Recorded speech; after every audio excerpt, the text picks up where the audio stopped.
साथियों नमस्कार।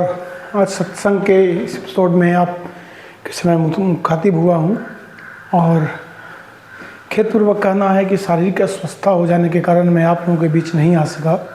इसके लिए मैं क्षमा प्रार्थी हूँ। मैं अमरेश कुमार मिश्रा प्रतिदिन सुबह सत्संग का एपिसोड शुरुआत किया था कि अपने विचारों को आपके साथ शेयर कर सकूं और आपके साथ विचारों को साझा कर सकूं। तो आज के इस एपिसोड में आपके साथ मैं व्यक्ति के आचरण पर बात करूंगा कि किसी भी व्यक्ति का आचरण कैसा होना चाहिए और उस आचरण के आधार पर क्या किया जा सकता है। भारतीय संस्कृति में एवं विश्व के संस्कृति में बहुत सारे ऐसे टीचर्स सीनियर्स हुए जिन्होंने इस पे बल दिया और इसकी व्याख्याएं भी की। तो भारत में कूटनीति के महान अध्येता विचारक और प्रणेता आचार्य चाणक्य ने भी अपने चाणक्य नीति में कहा है, पृथिव्याम त्रीणि रत्नानि जलम अन्नम सुभाषितम मूढ़ै पाषाण खंडेषु रत्न संज्ञा विधीयते। कहते हुए कहते हैं कि पृथ्वी पर 3 प्रकार के रत्न हैं। वे रत्न हैं पृथिव्याम त्रीणि रत्नानि जलम जल, अन्न मतलब भोजन, जो अन्न जिसका अन्न का जो भोजन बनता है, जलम अन्नम सुभाषितम अच्छी बोली। पृथिव्या में 3 ही रत्न हैं। मूर्ख जो है सो हीरा को, जवाहरात को, पाषाण का जो खंड है उसको रत्न कहता है। तो रत्न से आभूषित का मतलब है कि सुभाषितम अच्छे वक्ता, अच्छे बोलने वाले, मतलब अच्छे आचरण वाले व्यक्ति ही अच्छे बोल सकते हैं। तो ये आचार्य चाणक्य ने अपने चाणक्य नीति में इन बातों की व्याख्या की है। तो अब ये देखा जाना चाहिए कि अच्छे आचरण का क्या पर्याय हो सकता है। अगर कोई व्यक्ति अच्छा हो तो उसके साथ आपका आचरण तो अच्छा होगा ही। तो अच्छे आचरण का मतलब है कि एक बुरे व्यक्ति के साथ जो कलुषित भावना से सोचता है उसके साथ आपके आचरण कैसे होंगे। तो उसके साथ जो आचरण होंगे वहीं पर आपका धैर्य, आपका आचरण डिफाइन होगा। कोई सज्जन पुरुष से भला कोई व्यक्ति संघर्ष क्यों करेगा। और सज्जन पुरुष के साथ तो सज्जनता से ही पेश आएगा। जब सज्जनता से पेश आएगा तो उसके आचरण ऐसे भी ठीक रहेंगे। किसी दुर्जन के साथ आप कितने देर तक धैर्य में रहते हैं और कितने अच्छे से उससे बर्ताव करते हैं, जबकि आप जानते हैं कि वह व्यक्ति आपको नहीं चाहता है या अच्छे व्यक्तियों को वह नहीं चाहता है या अच्छे विचारों को वह स्वीकार नहीं करना चाहता। तो उस परिस्थिति में आपके आचरण डिफाइन होंगे। जब भी आप आचरण को डिफाइन करें तो वो विपरीत परिस्थितियों में ही आचरण का डिफिनीशन दें।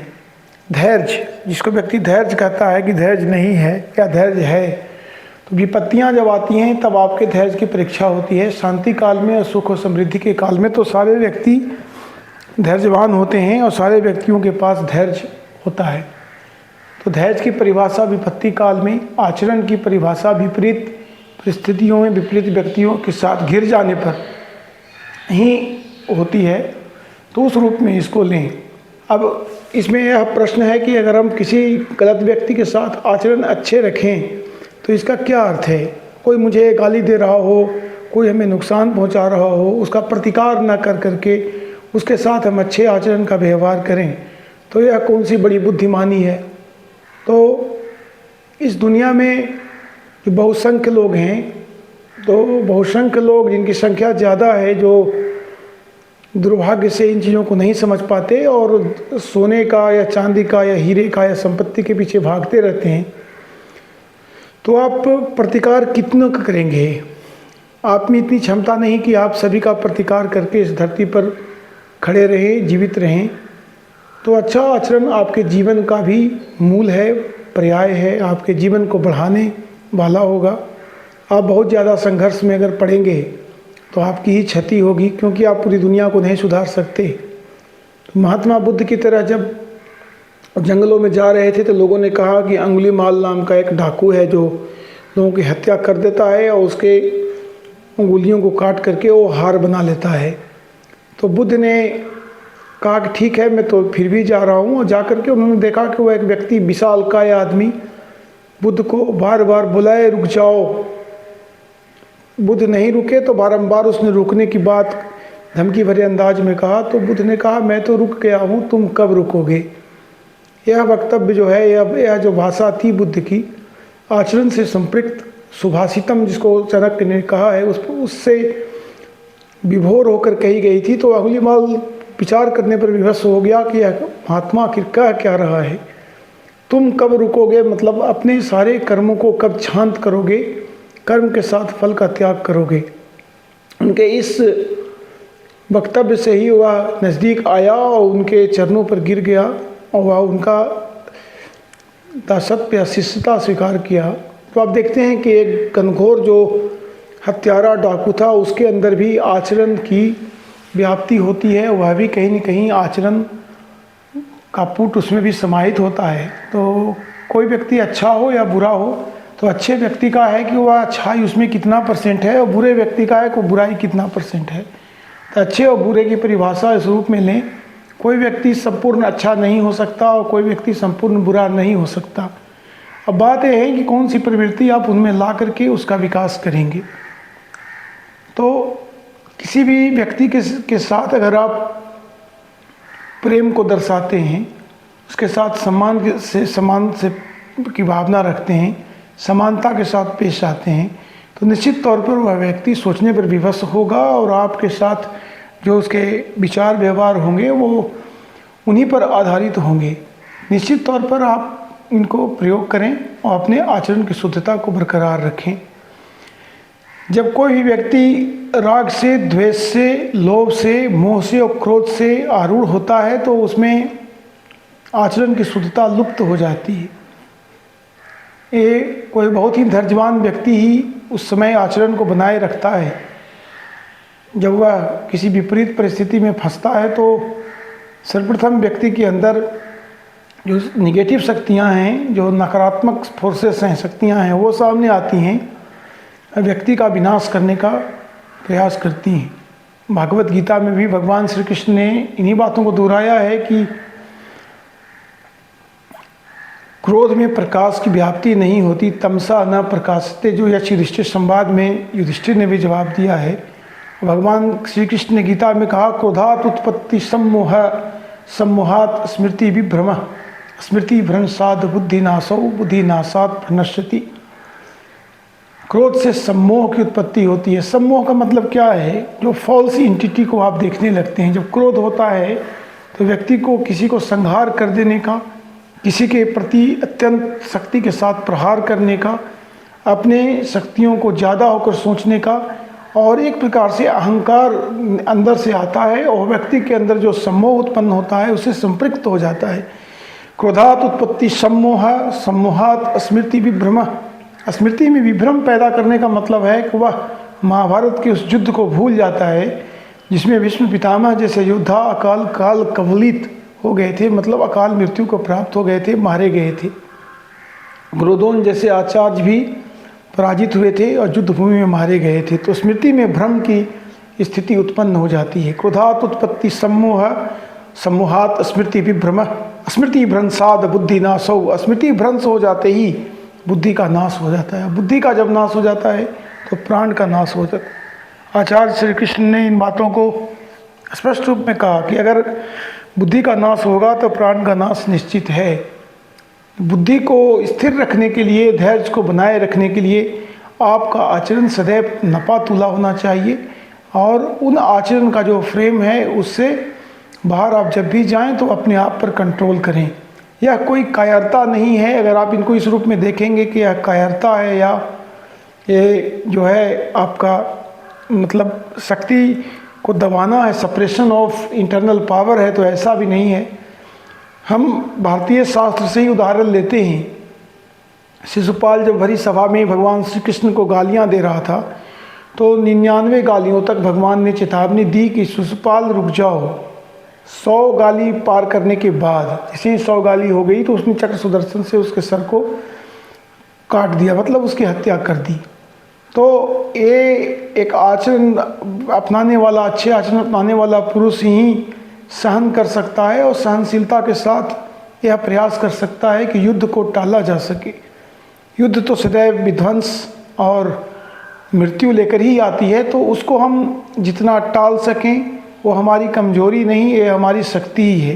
पुनः मैं भारतीय शास्त्र से ही आपको उदाहरण देता हूँ, जिसमें जब अफ्रीका का शासक कालयवन द्वारका पर अटैक किया तो भगवान श्री कृष्ण के साथ मल्लयुद्ध के लिए वह सामने आया, तो कृष्ण युद्धभूमि छोड़कर भागने लगे, जिस पर उनका नाम रणछोड़ पड़ा। और वह अहंकार से वह पूरा विभोर होकर वह कृष्ण का पीछा करता चला गया, और वह उन गुफाओं में मुचुकुंद को ठोकर ठोकर मारता है। और मुचुकुंद को यह आशीर्वाद प्राप्त था कि कोई व्यक्ति अगर उसको जगाएगा तो उससे जलकर भस्म हो जाए। कालयवन यह सोच नहीं पाया कृष्ण भाग क्यों रहे हैं, और उनका पीछा करता गया और उनके ट्रैप में, उनके जाल में फंस गया। साथियों, इस बात को आप समझें कि जब आप सही से चीज़ों को सोचेंगे, सही से चीज़ों को समझेंगे, तो समस्याएं खत्म होती दिखेंगी। और अगर आप सही से नहीं सोचेंगे तो समस्याएं बनी रहेंगी और भयावह होती चली जाएंगी। जिसको कूटनीति कहते हैं, जिसके आधार पर राज्य सत्ताएं, स्टेट और स्टेट सिस्टम चलते हैं, तो कूटनीति में भी आचार्य चाणक्य का पुनः मैं उदाहरण दूंगा, जिसमें आचार्य चाणक्य ने जंतुओं से 20 गुण सीखने की बात कही है। वह 20 गुण और कुछ नहीं, वह आचरण और धैर्य दोनों की सीमाओं का रेखांकन है, जिसमें आचार्य चाणक्य कहते हैं कि सिंहात एकम बकाद एकम शिक्षित चत्वारि कुक्कुटात बायसात पंचशिक्षित च खड़ स्वानो त्रिनिगर्धवात। सिंह से एक, सिंहात एकम बकात एकम, बगुला से एक, सिंहात एकम बकात एकम शिक्षित चत्वारि कुक्कुटात। मुर्गा से 4, मुर्गा से 4, सिंहात एकम बकात एकम शिक्षित चत्वारि बायसात पंचशिक्षित च। कौआ से 5, पायसात पंचशिक्षित खड़ स्वानो, कुत्ता से 6 और त्रिनिगर्धवात, गधा से 3। इन 20 गुणों को सीखने की बात आचार्य चाणक्य जानवरों से करते हैं। वे 20 गुण हैं क्या? तो प्रहुत्तम कार्यम अल्पम व एनरा कर्तुम इच्छति सर्व कार्य न तत्कार्यम सिंहात एका प्रचक्षते। इसका अर्थ है कि कोई भी कार्य जो किया जाना चाहिए वह सिंह के समान किया जाना चाहिए। सिंह जनरली शिकार नहीं करता, और शिकार करता है टारगेट पहले फिक्स करता है और वह वार को चुकता नहीं है। तम कार्यम अल्पम व यनरा कर्तुम इच्छति सर्व कार्य न तत्कार्यम सिंहात एका प्रचक्षते। अगर सिंह करता है तो उसको कर ही डालता है, उस लक्ष्य में वो डोलड्रम में नहीं रहता। या तो वह लक्ष्य फिक्स नहीं करता, अगर लक्ष्य फिक्स करता है तो उसको पूर्णता की ओर प्राप्त करता है, उसमें 99% वह सफल भी होता है। इंद्रियाणि च संयम्य बकवतः पंडितो सर्व कार्यम अंदेश कालम बलम ज्ञात्वा सर्व कार्यानि साधयेत। बगुला का इंद्रियों का संयम, जब वह पानी में खड़ा होता है तो वह इंद्रियों को इस प्रकार से धारित कर लेता है कि वह हिलता डुलता नहीं। मछलियाँ आती हैं जाती हैं, वह उन पर अटैक नहीं करता। जब मछलियाँ उसको पिंडवत समझ लेती हैं तो आराम से उसके बिना बेखौफ होकर, बिना खौफ के उसके आसपास पानी के अंदर तैरती रहती हैं। तो काल और परिस्थिति के अनुसार वह अपने भोजन को प्राप्त करता है, तो वह इंद्रियों के संयम के द्वारा ही उसे प्राप्त होता है। तो यह बगुला का गुण है। सिंहाते कम बकादे कम शिक्षित चत्वारि कुकुटात बायसात पंच कुकुटात। अब मुर्गा से 4, मुर्गा से 4 है प्रत्युत्थानम च युद्धम च संविभागम च बंधुषु स्वयं आक्रमे भुक्तं च शिक्षित चत्वारि कुक्कुटात। मुर्गा जो है एकदम सुबह ही उठ जाता है और उठ करके बांग देता है, वह कभी इसमें शिथिल नहीं होता। तो सुबह उठना, जो भी वह खाना एकत्रित करता है अपने बंधुओं के साथ खाता है, मतलब अपने परिवार के साथ, अपने भाई भतीजों, अपने पूरे कुनवा के साथ बैठ के खाता है। तो यह उसका एक गुण है। तो और तीसरा है कि जब उस पर फाइट जो मुर्गे का होता है बड़ा ही नामी होता है। अब सुने होंगे मुर्गे की लड़ाई, तो जब उस पर आक्रमण होता है तो वह मुंहतोड़ जवाब देता है और पूरे शक्ति के साथ संघर्ष करता है। तो मुर्गों के साथ मुर्गों से ये गुण व्यक्तियों को सीखना चाहिए। और अप्रमतम बायसात पंच शिक्षे च अप्रमतम च अविश्वासम च चेत पंचायत वायसा। तो कौआ से जो 5 शिक्षाओं की बात कही गई है, तो उसमें है कि कौआ किसी पर विश्वास नहीं करता और काले काले च संग्रहम, और वह बहुत आगे तक के लिए भोजन का संग्रह करके रखता है, भंडारित करता है और किसी पर भी विश्वास नहीं करता, वो कभी भी अप्रमत्त नहीं होता और सदैव जागृत रहता है। जागृत रह करके सदैव कर्म को करते रहता है, उसी दरमियान उसके सारे कर्म होते हैं। उसके बाद बाह्यवासी स्वल्प संतुष्टस्य सुनिद्रो लघुचेतन स्वामी भक्तिश्च सूरश्च खिड़ते स्वांतो गुना। कुत्ता से जो गुण हैं उसमें है कि वह हल्का नींद वाला होता है लेकिन गहरा नींद में भी सोता है। हल्का नींद का मतलब है कोई व्यक्ति इस पास में जाए तो उठ के बैठ जाएगा, लेकिन सोएगा तो पूरा ढंग से सोएगा।